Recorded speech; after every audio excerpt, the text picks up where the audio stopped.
In April of 2025, we bought a homestead in rural Washington state. We moved a few hours from a Seattle suburb that we had lived in for about 18 years. The home on the homestead that we purchased was in really rough condition. So we've had to do a lot of restoration, cleaning, and building. While my husband and I are now empty nesters, our home serves as the family hub still. Our pantry is still very important, and we are in the process of building it back up. So it is me. It's me. No fancy dress, just a sweatshirt that my husband finds incredibly sexy. But today I'm going to take you through our pantry, and I'm going to just briefly express the importance of having a little bit of food on hand. All right, first up, I have a barrier of sorts. It's to keep dissuade my granddaughter from going in and grabbing things off of the pantry shelves. She's not terrible, but just a little something rather than a baby gate. It's temporary, it's an attention rod. All right, and these little gamma buckets, I haven't decided what we're going to do with those yet. That's why they're there. Okay, so inside of the pantry, I have my home canned goods. I even have some canned emergency water, because if you know when you run your pressure canner, it's not good to have empty spaces. So I always do a little bit of water in a jar, and then I have emergency water. Okay, I just have some broth, beans. Down here is blackberry jam and more beans. Black and blueberry jam, I should say. Commercial canned goods and applesauce, fruits, stuff like that. And these here, 50 gallons of flour and jasmine rice. And I have brown rice. We don't eat as much as of the brown rice, and plus it goes rancid quickly. In here I have my jugs. Vinegar, I keep it on hand to clean, kill moss that's growing out on the driveway.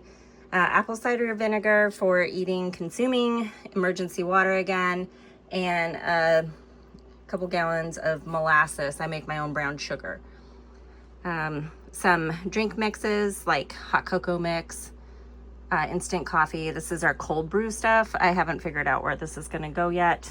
Condiments and seasoned packets. I don't really use a whole lot of those, but I also have a full stocked pantry cabinet full of spices. And of course, the stuff that you need to have in here. Onions and garlic. And I do have potatoes too, but they shouldn't be stored next to each other, I should say. And I am planning to use those very soon, so those are living on my step stool. Okay, when friends and family come over, they always comment on my jars. Now, I've had a lot of these jars for well over 20 years, and I have over the years built up a inventory of Classico pasta jars. I discovered long ago when my kids were little that they were good for storing dry things like this just in my pantry, and also drinking glasses. So those are our drinking glasses. Also, I have at least a dozen of those. And this is just dry goods, more dry goods over here. My daughter actually got me some organization things here for Mother's Day as a Mother's Day gift. So if it looks neat and tidy, it's because of my eldest daughter. So we're not super clean eaters. For the most part we are, but we also do like ramen, chips. My husband is a type 1 diabetic, so we got to keep sweets on hand and little carbohydrates for him, pastas. I like to keep a lot of like convenience like stuff on hand for when the kids do come here, because the minute they walk into the door, they are starving, as you are when you get to your mother's house.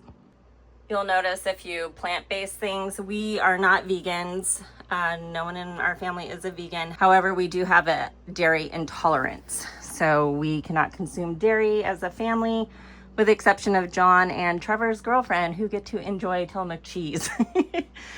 We're not bitter. Anyway, so when we moved in here, this pantry was a mess, as you can imagine, and some of the shelves are missing. So I do need to add more shelves and figure out better storage stuff for this. But this works for now. And up above, we have some storage for my canning supplies, serving trays, you know, extra small appliances, some vintage things, baskets. I've realized having a homestead, you have to have baskets for collecting stuff.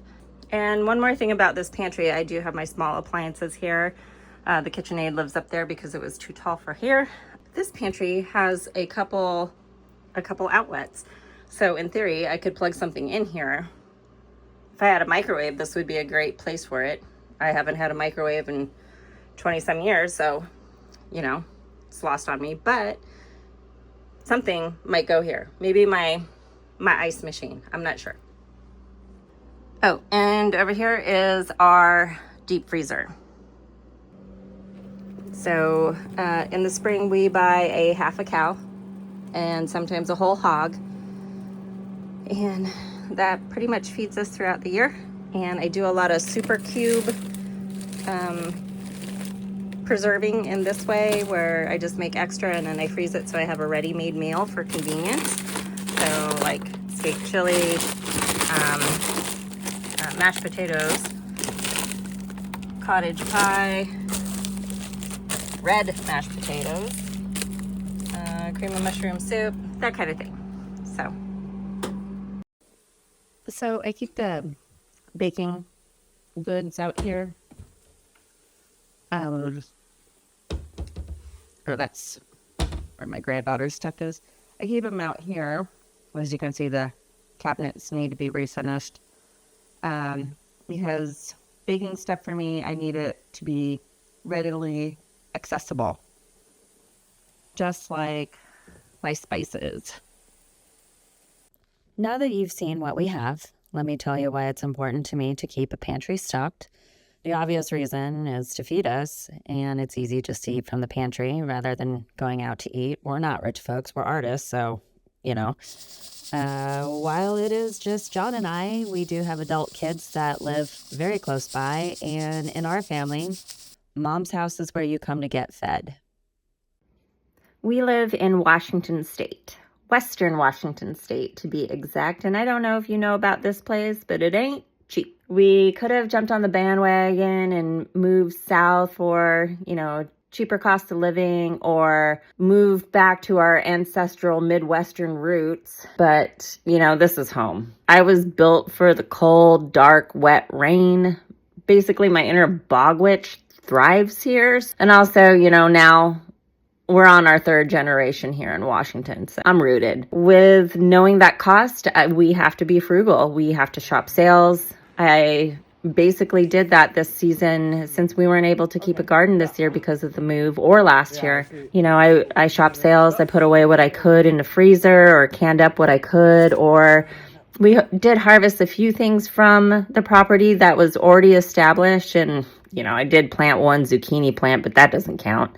Here in the Northwest, our flavor of natural disaster is volcano/big earthquake. You should be prepared for any kind of an emergency, whatever your flavor of disaster is in your part of the woods, you know, be prepared for it. So for us here, it's, you know, the potential of having a big earthquake or a volcano erupt. It's the responsible thing to do for yourself. To be self-sufficient is cool anyway. So if you're going to jump on any bandwagon, jump on that bandwagon. Plus, you know, with all the food recalls and stuff, don't get me started. I'll go down a rabbit hole with our food system. Anyway, I have set a few things in motion for next season. I hope to have the garden my heart has always wanted, that was rooted in a half an acre suburban lot in the middle of a forest, you know, that I lived at for 18 years. This place is much bigger, a lot more sun, a lot more opportunity, and I'm looking forward to building on this foundation that I have here, which isn't much.